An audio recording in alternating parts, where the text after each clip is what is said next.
Hey guys, it's Jay. This week for the blog, I'm in Fredericton, New Brunswick, and we're turning the tables a little bit. There's been nobody closer to me in this whole journey than my brother John, and he lives here in Fredericton. He was with me, obviously, before the surgery, and he took off to Mississauga with me up to the Surgical Weight Loss Center back in April for the surgery, and he's been with me every step of the way, and incredible support through this entire thing. But John is also a journalist, and he's got some questions that I've had no say in. I don't know them at all. They're going to make up the content of the blog this week. So we're turning the tables a little bit, and this week John gets to interview me. So all of the questions that I'm answering this week in the blog are from his mind. Hopefully I won't regret this. Johnny, it's all yours.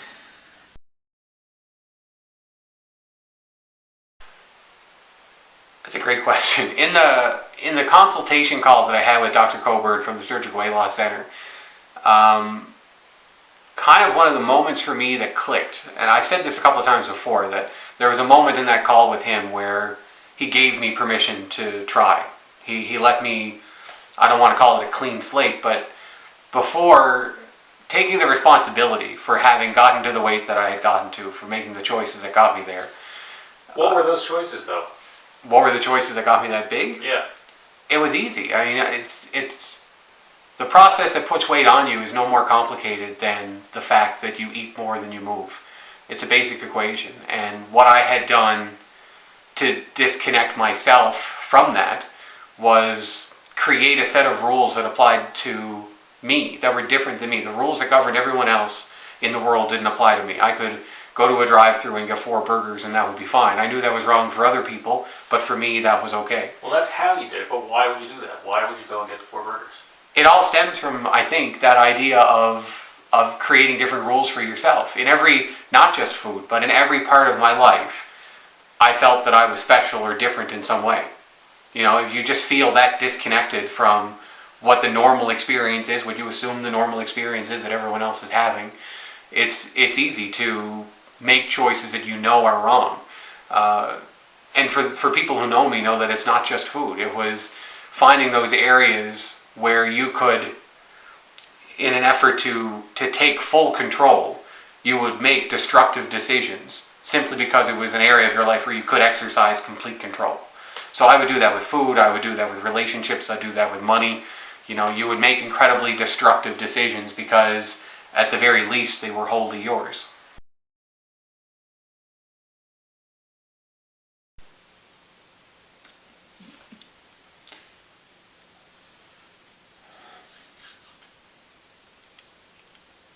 No one who spends their entire life doing manual labor, like that man he worked out more in a day,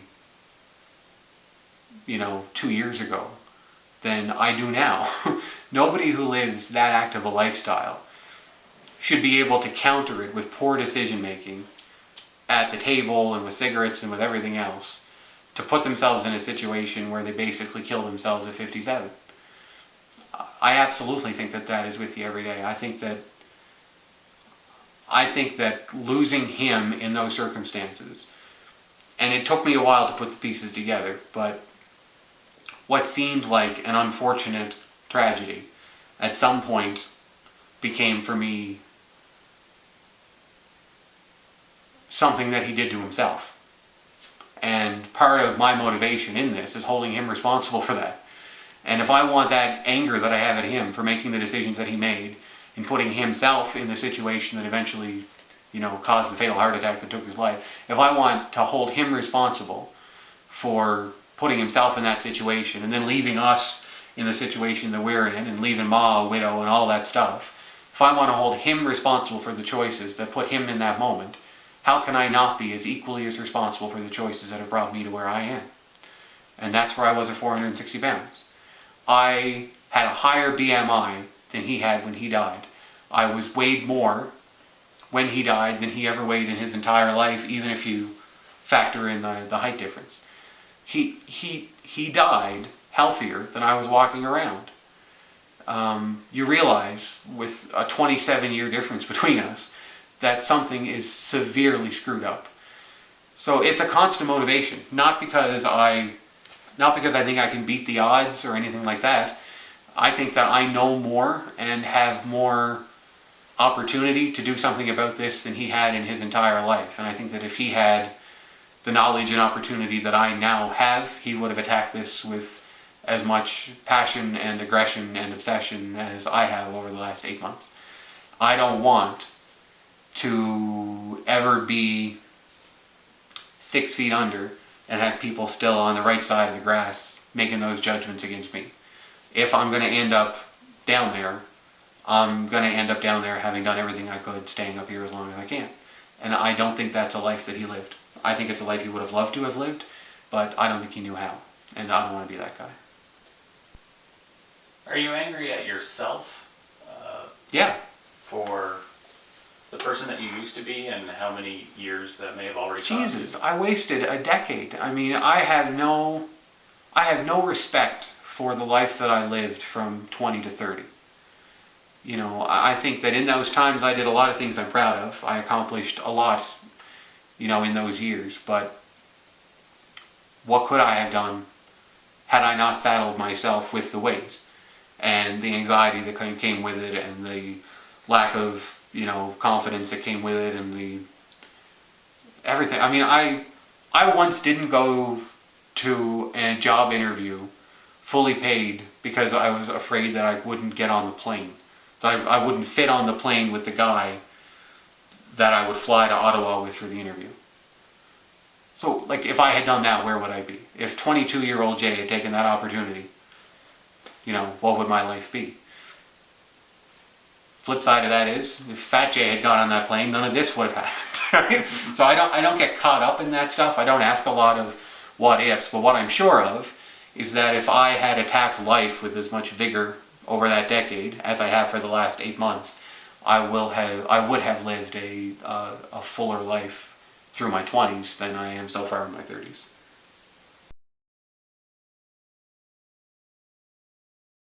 At the time, it didn't at all.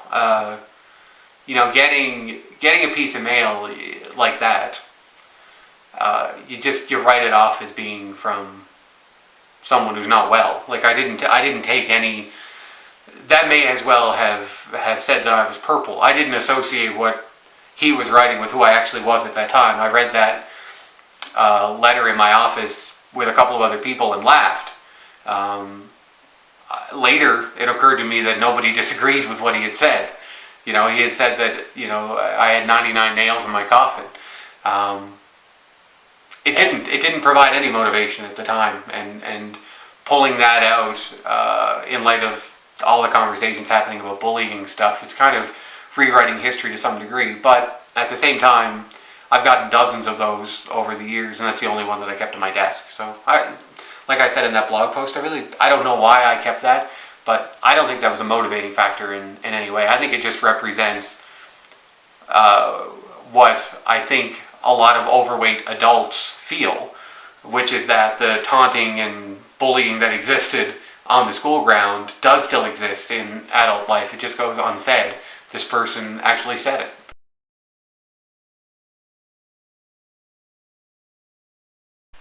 It's all I knew, so I don't really know. I know that the root of my problem with obesity wasn't the fact that I was a fat kid. I think that the kid that I was when I was like the chunky kid on the playground, I think it's completely possible that that kid would have grown up to be healthy. So I don't tie my choices back to what I ate when I was a kid or how I was brought up or the fact that I wasn't on a hockey team or anything. Like, I don't tie it to any of that. I think that there was a turning point in my life when you start making choices for yourself, when you move out on your own, when you are able to get, when you got your license and you're going through a drive-through for the first time on your own. I take full responsibility for my obesity. I was always a large kid. I was always fat. All of the steps that moved me from being a fat guy to an obese man, all of that happened on my watch. All of that happened after I was 18 and out of the house. Like, I don't think I'm a fat adult because I was a fat kid. I think that some of the mental side of being an obese man, I think some of that is just leftover baggage from being a kid. I don't know that I was bullied as a kid for being fat, but it was definitely a thing. You know, it's, I think kids just point out the most obvious. Even as an adult, Shannon at work, her two kids would come into the lobby, and they're two little girls, cute as anything. They'd come into the lobby, and their fascination with me for the last 4 years that I've been working with Shannon was that they've never seen anyone as big as me. Like, I was a giant to those kids. So I don't know. I don't think that what I experienced on the schoolyard was bullying. I think it was kids being kids. You point at the most obvious thing. If I had, my weight was the most obvious thing about me when I was 8, 9, and 10. But everything after, 18, I think that if I had been making different choices when I was 18, I wouldn't have been an obese man. But I'm fully responsible for all of that. I think there's two parts to that. I think the first part of that is my decision to make a change had, the difficult part of that wasn't the decision to get healthy. Everybody knows they should be healthy. The difficult part of deciding that something had to change for me was admitting that what I had accepted as normal wasn't. Inherent in my decision in March to finally try to tackle this issue and lose some weight was an admission that the way I had been doing it was wrong, was that I had been failing, that what I had, if even just by going through day-to-day life the way I had, what I had tried to define as normal for me and pass off to the rest of the world as normal, I had to admit that that wasn't, and I had to admit that that wasn't okay. And the minute that you do that, you turn your back on people who share that mentality. And, overweight people are the strongest enablers of other overweight people. We all seek out and surround ourselves with people who make decisions like ours, whose actions validate our own decisions, who don't constantly put questions or flags or roadblocks in our natural flow and our natural thinking going through life. You don't feel strange going through a drive-thru ordering 3 burgers if the guy next to you is ordering 3 burgers. You don't feel strange eating 2 peanut butter sandwiches for breakfast every morning if everyone else at the table is doing the same thing. You define normal for you. So when I made the decision in March that if I wanted to experience a longer life than I had set up for myself, I needed to change my normal. And inherent in doing that is really judging decisions that are similar, that are being made by other people, that are being made by other people that you care about. So you worry that you're going to distance yourself from that. And then the second part of that is that when you make that decision to change, not only are you judging those people, you're judging the way that you yourself have lived your life forever. So part of the grieving process that comes from deciding that your life has to change, especially before the first pound comes off you. So once you've made the decision to lose weight, but before you've actually accomplished much of anything, you don't know who you are because you're not yet the new guy. You're not the new you, but you've killed the old you. And when I think back to March and April, I think back and remember a whole lot of excitement about everything that I anticipated being ahead of me, because I had talked to so many people who had lost major weight, who had worked the lap band, who had worked with the professionals at the weight loss clinic and had found a way to succeed. But at the same time, that was a period in my life where for 2 to 3 months, I didn't know how this was going to go. I didn't know that I was going to lose a pound. All I knew was that in the span of a few weeks, I went from being a guy that people knew from the radio, who never admitted his own weight to himself, to 10 days after I found out what I actually weighed. I was talking about it on the radio, it was on the cover of the Cape Breton Post, it was on the CBC website, it was everywhere. If I didn't pull this off, I don't know who I would have been other than a guy who failed miserably. I think, for me, what it took to know that I needed to do something aggressive to fix this, what that took for me was an understanding that the decisions that I had made up until 460 pounds, each one of those decisions was shaving time off the other end of my life. And at some point, that equation hit a tipping point in my head, and I decided that I had negotiated away enough and I wanted to claim back some of what I had sold too cheaply. I think that exists for everybody, and I think that people can be encouraged to expect more of their life. I think that 8 months ago, I thought that 40 would be a godsend to me. And now I'm living life and planning life like I've got decades ahead of me. That's not a lifestyle that I had before. So I don't think it's my job to give anybody a wake-up call at all. But if those people who choose to follow are presented with the same questions that I'm encountering on this journey, and it makes them think about where they are, and it makes them renegotiate those terms of what they're willing to accept in their own life, then I think that's a good thing. Yeah, absolutely. There's no doubt that this surgery is a major lifestyle intervention. Any major life intervention comes with a massive cost. And I've been incredibly lucky that the financial cost of this change has been worked out through the radio station and through the company, and that's why I'm doing this so publicly, and I've been completely honest about that and up front. Do people say you took the easy way out, though, by having surgery? Have you had people say, why don't you just get on a bike and exercise your... But to your first question about the cost, the financial cost is not the greater cost. I absolutely paid for this process. That surgery, and to those people who say that that any weight loss surgery is an easy way out, the only thing I can say is that I went on the operating table weighing 406 pounds, 407 pounds, because you're on a liquid diet for a month. I came off the operating table weighing that and then the weight of the gear that they put in me. They don't take a pound off you. I'm responsible for every one of those 200 pounds that I am down. I take as much pride in my having lost those pounds as if I had never met Dr. Coburn and if I had just become a gym rat and, ran every day and did all of that stuff from the beginning. Part of you must think, though, if you were able to do the work after you had the surgery, then perhaps you've always had the willpower and the ability to have done it from the start, even without the surgery. I think that getting the lap band is an admission of two things. First, you have to know that your problem is portion control. It has nothing to do with being lazy, it has nothing to do with not wanting to move, or not exercising even. It has to do with the fact that when you sit down in front of a plate, you eat more than you should. If you're overweight and portion control isn't your problem, you're not overweight because you eat too much, maybe you're overweight for any other reason, then the lap band is not going to help you. You're not going to have success for it. The only thing the lap band does is ensure that you're living on a reduced calorie diet. So it takes willpower out of the equation when it comes to what goes in your body.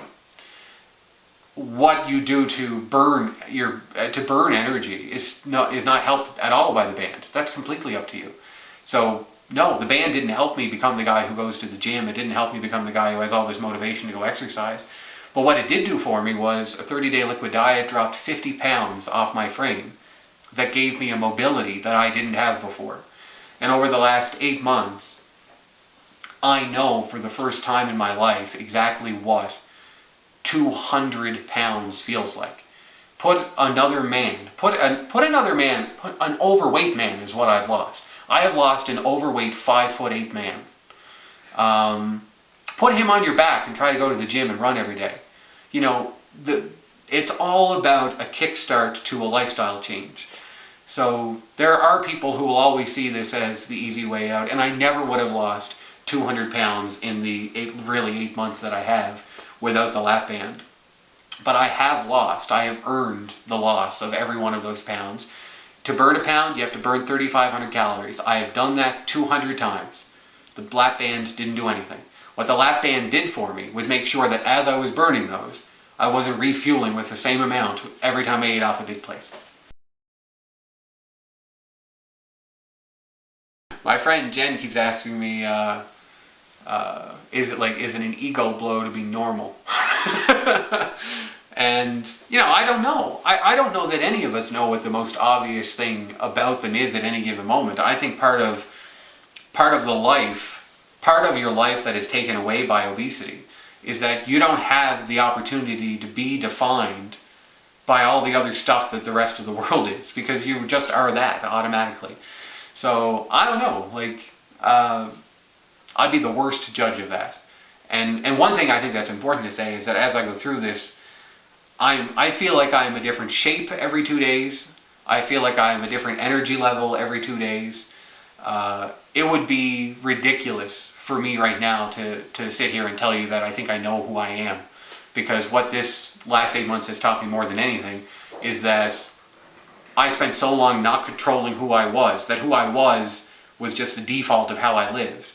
That really now this is mine to mold and craft and shape, and I have my own priorities and I have the things that I want to do, and that so much of that energy right now has been about the weight loss and been about getting healthy and taking responsibility for my body, that, you know, I don't know where, once I get this manageable, which we're getting there, but once I get closer to a real healthy weight, there are people who weigh what I weigh now, which is still considered obese. There are people who are just starting their weight loss journey at the weight that I'm at now. So, you know, while I'm incredibly proud of what I've done, now's not the time for me to focus on the rest of my life. I'm still mid-swing with this journey of getting to the point where my focus shifts to maintaining. And when that happens, then I have time for the rest of my life. Then it's, you know, deal with everything else that I screwed up when I wasn't paying attention. Relationships, finances, personal life, all that stuff. But if I'm going to tackle any of those things in a credible way, I need to be further along with this process first. I miss not, okay, this is going to sound funny. I miss not having to plan everything. But really, I planned a lot when I was 460 pounds. So what I mean is, right now, my exercise program is planned. My meals for the day are planned. Where I'm going, where I have to be. This whole process has just made my life busier. So I feel like I'm a very planned out guy now. I'm much more organized than I ever used to be, but there's a lot of planning to just make sure that I'm hitting the success line with my personal life, my professional work life, with the weight loss regimen, with, you know, I feel like I have all these things that require an immense amount of planning. Whereas before, really, you'd punch the clock at work, you'd go home, that was your day. But that's not really fair to say, because it takes a lot of planning to be an overweight guy. You put a lot more thought into what you agree to do socially, because of where it's going to go, you know, if it's going to require a ton of walking. You would never go, if you'd visit a city, you'd come here, we've come here, I've come here to see you, and we would park somewhere downtown, and then have to walk somewhere else, because that's just part of city life that I don't understand living in Clays Bay. That would keep me from seeing certain friends when I was in Halifax. If I was in Halifax and work, I'd rather stay in my hotel room than meet up with friends who are going to want to walk from my hotel to a restaurant and then out somewhere else for drinks and then back to the hotel. Because at 460, at 400, at 350, whatever, that took a lot of planning. I would worry about all those things, where we were going. And that led to a whack of control issues. I needed to plan all of that. If I wanted to make that event happen and make sure that it was done in a way, you know, going to places I could walk to, going to places I could fit into, with people who I was comfortable enough to be around, knowing that I wanted to, you know, try to impress, or that I ever thought I was going to try to get a job from or something, because like, they don't want, the control freak in me didn't want them to see who I actually was. You know, so you'd shelter yourself from those people completely, and radio lets you do that very well. You know, I could interview prime ministers and premiers and do the entire thing by phone, and never see them, and then never see me. And you build your life up around that. I did the exact same thing in my personal life. That takes a lot of planning. So it is a very hectic, busy life now. But I would never say that being 460 pounds was easy, because it wasn't.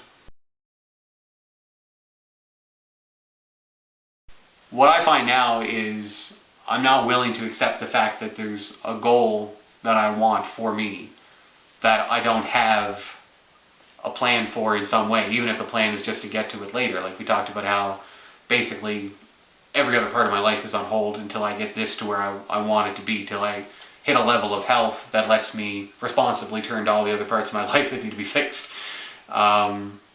what I don't tolerate now, like the demand that I have for myself now, is that if there's something that I honestly want in my life, I don't accept the fact now that I think I'm different from everybody else. That everyone else gets to, have someone special in their life. Everyone else gets to decide whether they want kids or not. Everyone else gets to imagine themselves working in another city or working in another province or in a whole other field.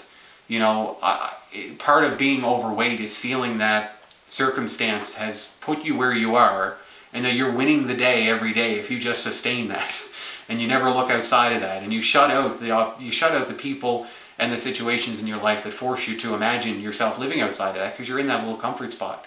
So part of what I demand of myself now is that I try to just keep all of that as open as I can, so that everywhere I am every day, when I choose to go to the gym, it's because I want to be there. When I'm on the treadmill every day, it's because I want to be there. When I go to work every day, it's because that's precisely where I want to be, doing precisely what I want to do. In those parts of my life where I'm not able to every day do the thing that I want to do, I'm moving toward those things bit by bit.